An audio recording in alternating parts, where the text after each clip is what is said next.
여러분이 이때까지 수업을 들으면서 도시 마케팅, 도시 브랜드에 대해서 얼마나 좀 정리가 되어 있는지 좀 알고 넘어가겠습니다. 도시 브랜드, 도시 마케팅, 이제 이 광범위한 범위이기 때문에 아무리 이거를 이제 개념화하려고 해도 쉽게 설명을 해도 여러분들이 헷갈리는 부분이 있을 거예요. 그걸 오늘 한번 정리를 해볼까 합니다. 일단 당신들이 생각하는, 학생들이 생각하는 도시 브랜드, 그냥 브랜드는 뭐예요? 일단 경영학적으로 먼저 접근해 보겠습니다. 브랜드, 여러분들이 생각하는 브랜드는 뭐예요? 브랜드, 오늘 문정현 학생, 정인이? 정인이 안 왔나? 왜 체크가 돼 있지? 목지훈 맞다. 목지훈 왔지? 네. 자, 목지훈 학생. 목지훈 학생 생각하는 브랜드는 뭐예요? 사람들이 생각했을 때 딱 먼저 떠오르는 기업 이미지. 그러면은 목지훈 학생이 생각하는 자신의 브랜드는 뭐지? 아직 없다고? 왜? 자, 목지훈 학생이 가지고 있는 브랜드는 어떤 게 있을까? 나는 바로 알겠는데. 상영아, 예. 목지훈 학생의 브랜드는 뭘까? 바로 눈에 보이는 거. 또 외관을 관찰하고 있죠. 싹 보면서 이제 어떤 걸 브랜드로 좀 할 수 있을까?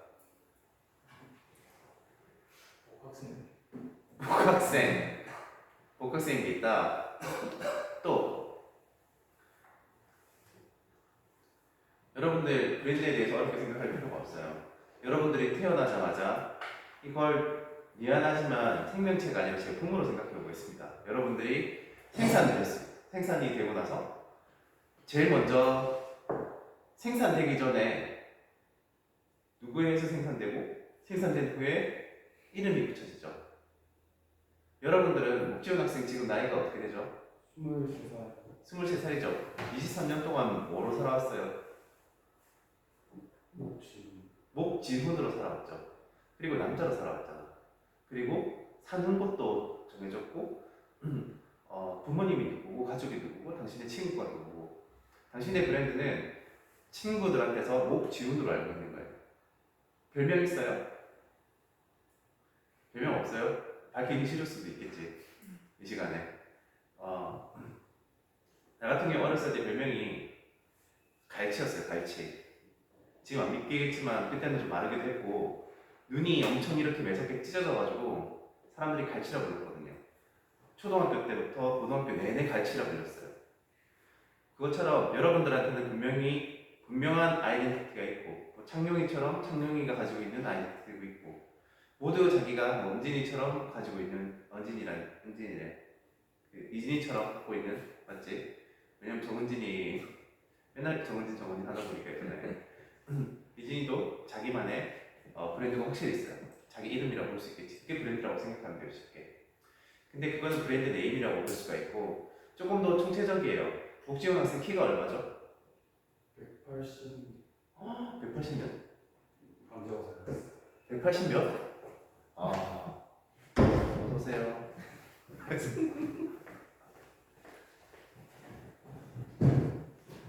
나래 학생, 브랜드가 뭐예요? 네. 자신의 브랜드. 네? 자신의 브랜드. 어렵죠?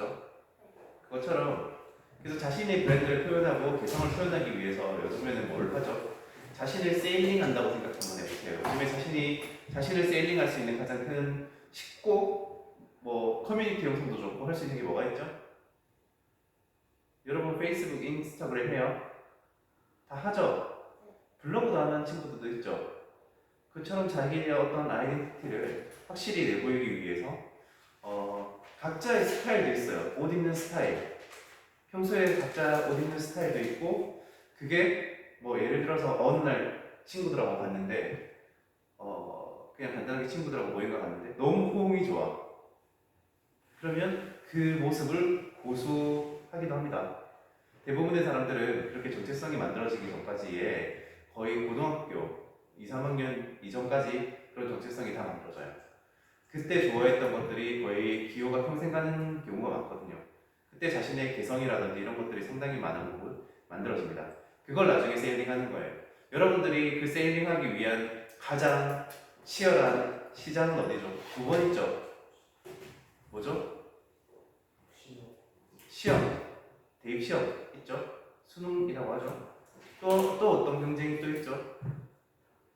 나중에 여러분들 남은 취업이 있어요. 그 취업에서 자신이 가지고 있는 어떤 브랜드를 세일링하기 위해서 많은 것들을 합니다. 자, 두산이라는 곳, 두산은 이제 없어졌구나. 그러면 여러분들이 좋아하는 기업인 애플 코리아가 있다. 예를 들어서 애플 코리아 또는 삼성에 들어가고 싶다.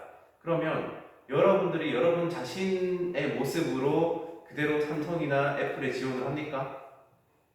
아니죠. 여러분들의 모습 그대로를 지원했다가 어떻게 될 것 같아요? 떨어지죠. 사실 그게 굉장히 슬픈 일이에요. 자기 자신의 모습 그대로를 그냥 있는 그대로를 내보여서 어필을 하는 건데 그게 회사에서 여러분들을 받아주지 않는데 그러면 여러분들은 어떻게 하죠? 삼성에 들어가기 위해서 삼성에 맞는 인재상, 애플에 맞는 인재상으로 자신을 포장을 하죠. 하지만 과한 포장은 힘들죠. 과한 포장을 한 사람들은 떨어집니다. 하지만 자신이 있던 안에 있던 어떤 자신을 아는 여러 가지 장점, 단점, 살아온 환경, 자신이 가진 스펙, 능력 뭐 이런 것들을 다 통합해서 아주 예쁘게 꾸밉니다. 거짓말을 하라는 것이 아니라 삼성의 인재상에 맞게 아주 예쁘게 꾸미는 거죠. 그렇게 자신을 브랜딩해서 그걸 브랜드라고 자신이 가지고 있는 것들이 브랜드라고 하면 그걸 자소서 쓰는 형식으로, 이력서 쓰는 형식으로 삼성에 맞게끔 잘 팔리기 위해서 브랜드를 브랜딩한다고 해요. 내놓는 거죠. 아주 쉽게 여러분들에게 전달하기 위해서 자신을 설명을 했지만 이 브랜딩, 그럼 브랜딩은 누구의 초점에 맞춰져야 된다?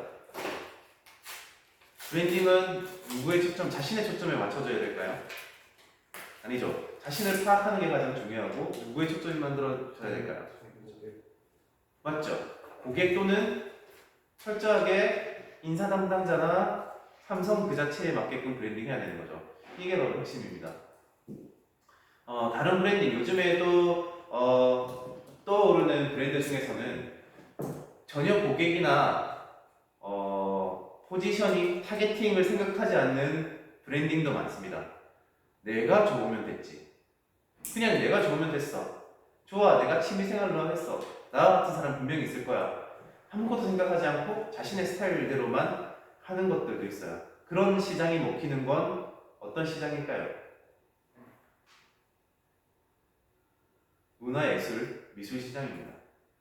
그런 시장은 타겟을 중요하게 생각하지 않아요. 그냥 내 안에 있던 것들을 그대로 표현을 합니다. 물론 상업시장이 될 수도 있겠지. 상업시장으로 만드는 것은 대부분 갤러리들이 합니다. 그것처럼 여기에서 핵심은 그러면 이제 도시 브랜드를 한번 넘어가겠습니다. 아까 브랜드는 내 자신이라고 했지만 자, 도시 브랜드에서 중요한 몇 가지 항목이 있죠. 그 중에 가장 중요한 거는 방금 말했던 철저하게 누구 중심으로? 누구 중심으로? 고객? 어떤 고객이죠? 자, 여행객 또 좋아요. 맞았어요. 여행객 또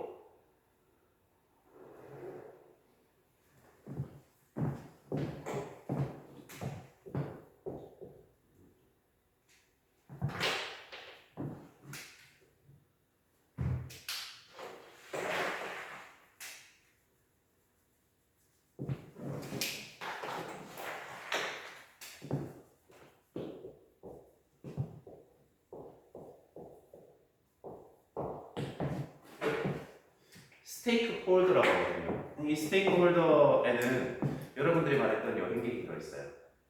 또 한글로 풀어 쓰자면 이해관계자예요. 도시에 관계된, 이해에 관계된 그 모든 사람인 거예요. 아까 전에 목지원 학생을 예로 들어서 이해관계자가 누구 있죠? 가족 있죠? 친구 있죠? 교수 있죠? 여러분들 학생들 서로 있는 동료 있죠? 수많은 사람들이 다 이해관계자예요. 그럼 도시 이해관계자는 누굴까? 제일 중요한 거. 제일 중요한 이해관계자는 누굴까? 소비자? 소비자 맞죠? 소비자인데 어떤 소비자? 다 왔어. 조금만 더요. 다 왔어요, 여러분. 스테이크홀더 중에 제일 중요한 거. 누구를 중심으로 도시 브랜딩을 하고 마케팅을 하고 개발을 해야 될까요? 이것만 알면 사실 도시 브랜드의 50%는 했다고 보면 돼요. 이게 가장 세계적인 트렌드입니다. 이걸 기점으로 오늘 설명을 좀 많이 들어갈 텐데 이거를 이해하고 들어갑시다. 여기에서 가장 중요한 거.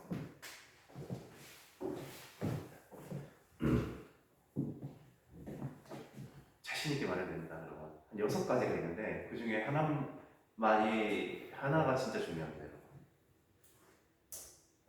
자, 이 질문은 여러분들 계속 의문 여러분들 속에서 궁금한 걸 남겨두고 이 설명을 들으면 여러분들이 이해가 될 거예요.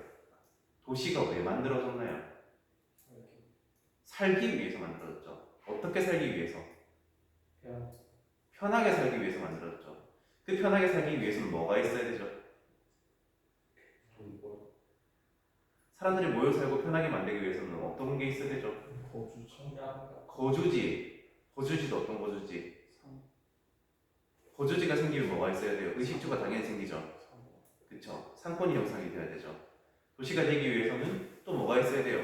그런 상권에서 소비를 하기 위해서는 뭐가 있어야 되지? 돈이 있어야 되죠. 재화가 있어야 돼요.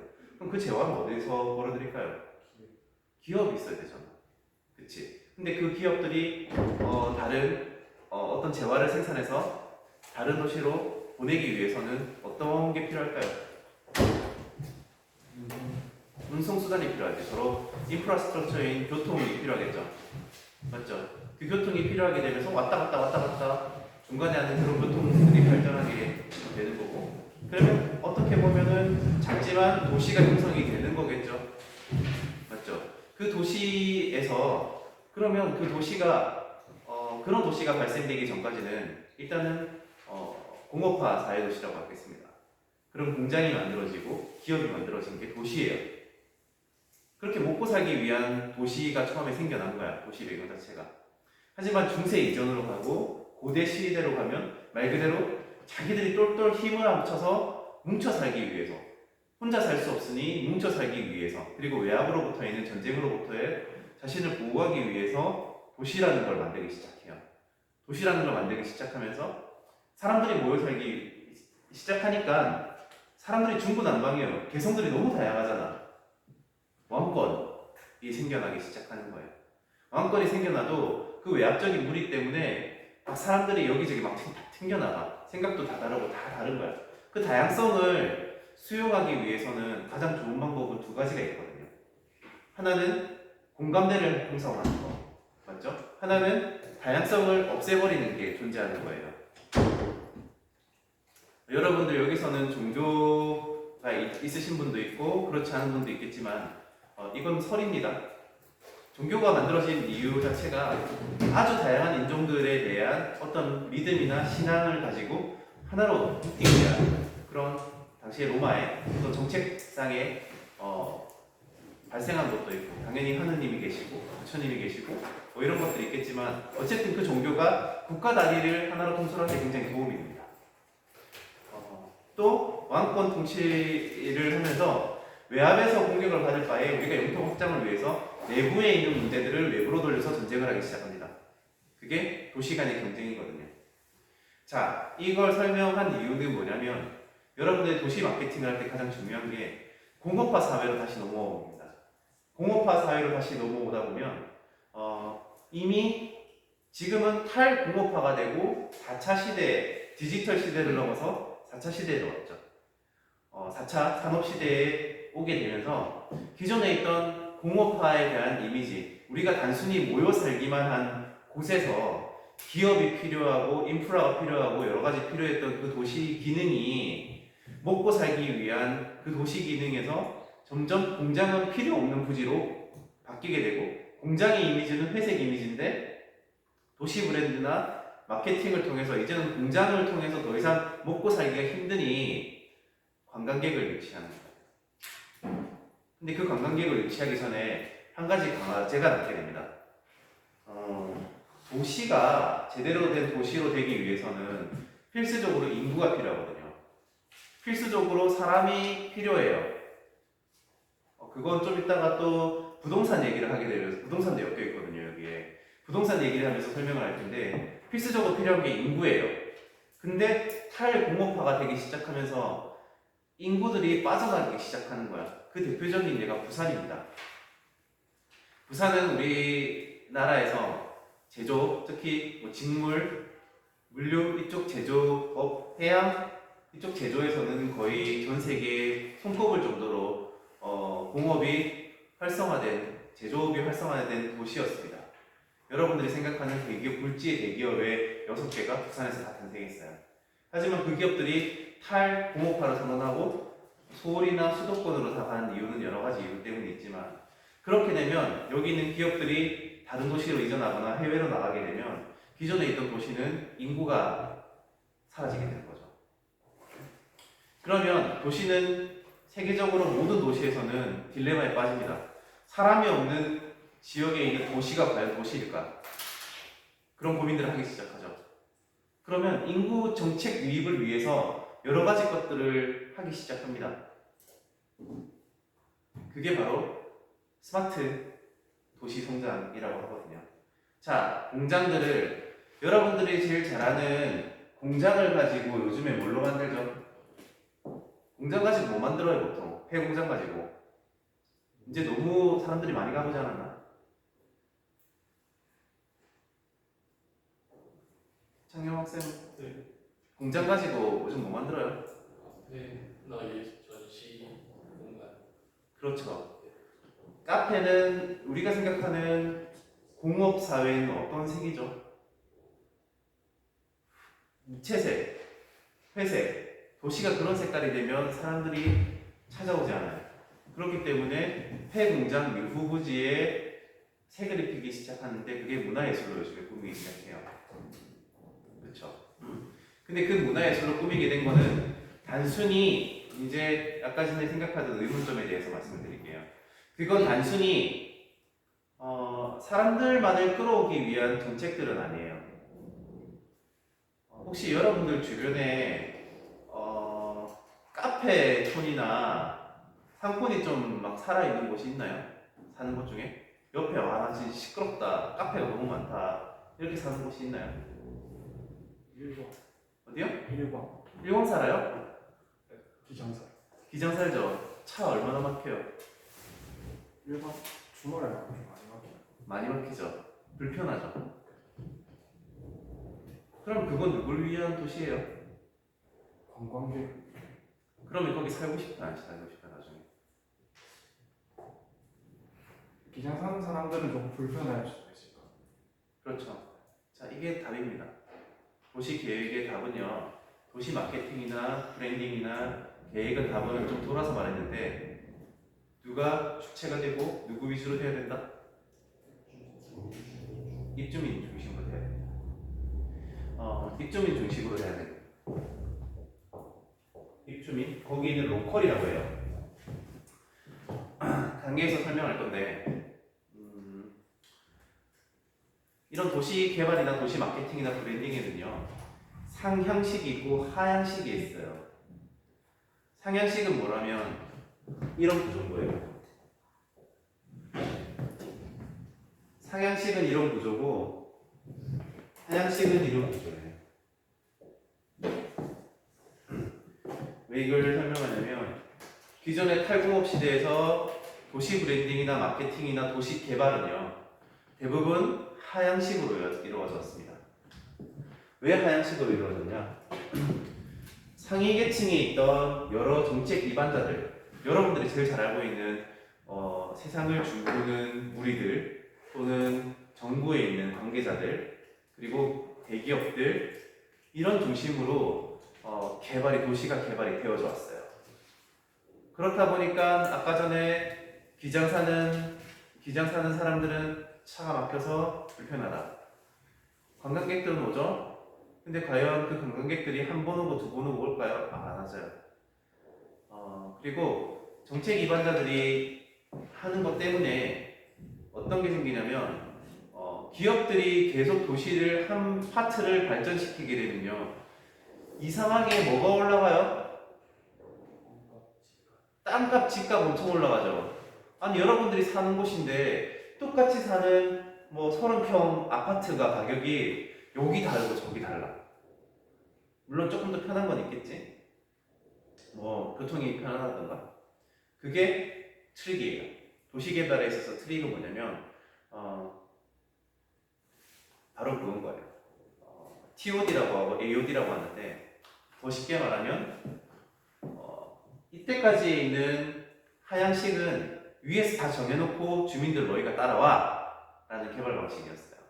그 개발 방식은요 철저히 그 내부에 있는 아주 소수 권력자들을 위한 개발 방식이었고 다른 다양한 계층의 이야기를 듣지 않았기 때문에 오로지 그 도시에 있는 건물값, 땅값만 올리기 위한 대부분 수단이었기 때문에 굉장히 매력이 없어요.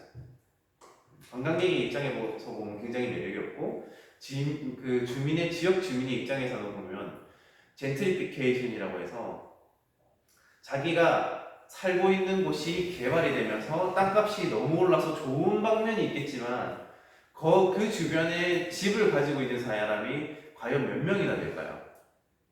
대부분의 사람은요, 우리가 1인 1가구에 한 집이 모두 집을 가지고 있는 건 아니에요.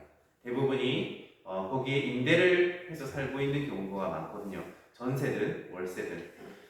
근데 반리전 지금 어디 살고 있어요? 지금 만약에 반여동 살고 있죠. 지금 반여동에 갑자기 월세가 여기가 너무 제2의 센텀시티가 될 거거든요. 저기에 있는 센텀시티가 있고 제2 센텀시티가 이 주변이에요. 개발 중에 있는데 이것도 도시개발이죠. 반리전 지금 살고 있는 곳의 월세가 예를 들어서 35만 원이라고 한다면 이 센텀시티가 생기면서 월세가 55만 원, 60만 원 똑같은 원룸인데 오피스텔인데 한 60만 원, 65만 원까지 올라가고 관리비가 막 10만 원 올라가. 못 살겠습니다. 그럼 어디로 또 이동해야 돼요? 다른 것도 이렇게 친구들을 알아보고 여기 반성동에서 여기서도 좀 싸게 산 이게 그쵸? 그런 게 있어요. 예. 반여동 반송이 이게 다 오릅니다 나값이. 그러면 그 그럼 외곽으로 어쩔 수 또 없이 이게 친구들이랑 좀 모으고 어쩔 수 없이 살아야 됩니다. 그쵸. 그렇게 되면 점점 좁아지죠. 예. 발전이 어쩔 수 없이 이동하고 밀리게 되는 젠트리피케이션 현상이 일어나게 됩니다. 도시 브랜드에서 가장 최악의 경우는 젠트리피케이션을 경험하는 도시들이거든요. 그 젠트리피케이션을 이제 경험하는 도시들은요 앞으로 고도 성장을 할 수가 없습니다. 그 이유는 뭐냐면 관광을 예를 들어 볼게요. 자, 제주도에 갔어. 제주도에 카페를 갔어. 카페를 갔는데 아니 부산이랑 똑같고 심지어는 부산 사람이 운영해. 심지어 서울 사람이 운영하고 있어. 서울 스타일로. 그거 매력 있나요? 나는 아직도 요즘에는 해외로 가지 못하니 제주도 여행을 할 때요 아주 제주스러운 게 좋아요. 그리고 내가 알아듣기 힘들 정도로 제주 방언을 많이 쓰는 음식점을 좋아해요. 구석구석 들어가서. 그리고 독채를 빌린다고 하면 기왕이면은 풀빌라를 빌리는 거는 진짜 중요한 날에 뭐 기념일 같은 데 있으면 가족들하고 풀빌라를 빌리고 싶진 않아요. 그 돌담에 독채를 빌려서 예전 가옥 그대로를 거기서 보내고 싶어요. 단 편의시설이 조금 안에 개조된 상태로. 근데 그걸 로컬에 있는 사람이 아니라 다른 지역 사람들이 제주 흉내를 낸다고 그렇게 돌담을 집을 짓고 제주 방언을 흉내내고 그렇게 되면 재미있을까요? 절대 아니거든요. 그렇기 때문에 요즘 도시 브랜딩의 화두는 가장 그 지역스러운 거, 그 지역스럽다고 촌스러운 게 아니에요. 예전에는 촌스럽게 만들었어. 솔직히 말하면 센스 없고 되게 촌스럽게 만들었거든요. 우리 식대로 콩글리시를 써놓질 않나? 아니 우리가 좋아할 만한 우리 한국적인 거를 막 어필해놨어요. 자, 시선은 철저하게 외부로 돌리되 대신에 안에 있는 컨텐츠는 우리 걸 담아낸다라고 하는 게 도시 브랜드의 핵심이에요. 그렇기 때문에 도시 브랜드를 입안할 때는 이제는 상향식으로 가야 된다. 이런 상향식에 있는 스테이크홀더들이 있거든요. 이런 상향식에 있는 스테이크홀더를 해서 마지막에 정책을 풀어달라고 건의하는 형식으로 돼야 돼요. 왜 도시 브랜딩이나 개발에서 뭐가 중요하냐면요. 결국에는 끝에 남는 게는 정책이랑 법이 남게 됐습니다. 정책이나 법이 남게 되는데 그 정책이나 법을 풀기 위해서 사실은 예전에는 저런 하향식으로 가면 정책이나 법부터 풀어놓고 기업들을 유치해서 도시를 개발했던 거예요. 이제는 그런 사업이 아니라 이제 이 사업에서는 SOC 사업이라고 하거든요. 공공 사업입니다.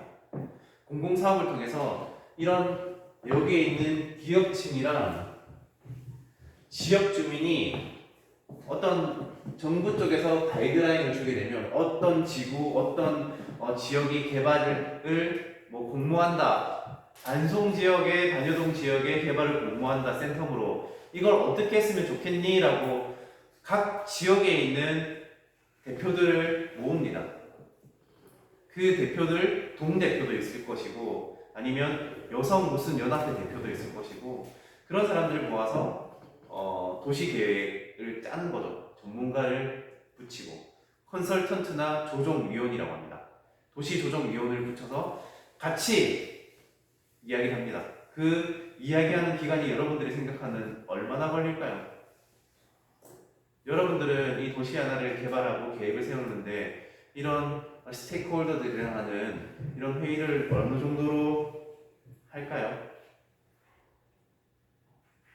어느 정도로 생각하고 계세요? 1년? 10년? 1년은 작고 10년은 많고 5년 그렇습니다. 한 계획이 세워지기 전까지 5년 정도의 회의를 하고 5년 정도 역임을 합니다. 그래서 도시가 10년 동안 먹고 살 수 있는 먹거리를 약 5년의 회의 끝에 만듭니다. 그런 다음에 6년 차부터 개발을 시작해서 나머지 한 10년 차까지 또 개발을 꾸준히 하는 거죠. 그렇게 브랜딩이 되고 그렇게 브랜딩이 되는 과정을 거치게 됩니다. 여러분들 대략 이 프로세스는 이해가 가시나요? 이해가 가시죠? 다시 정리를 해보면 첫 번째 도시 브랜딩이나 마케팅은 철저히 지역 주민 위주로 요즘은 트렌드가 흘러가고 있다. 그 지역 주민이 기업들 그리고 다른 스테이크홀더들과 연계를 해서 시선은 어디로 맞춘다? 외부에 있는 사람들 위주로 그 사람들이 찾아올 수 있게끔 만드는 여러 가지 것들을 개발을 하고 마케팅을 한다 라는 것을 여러분들이 반드시 염두에 두고 있으면 좋을 것 같습니다. 그러면 좀 10분 쉬다가 다음 시간에 다시 보겠습니다.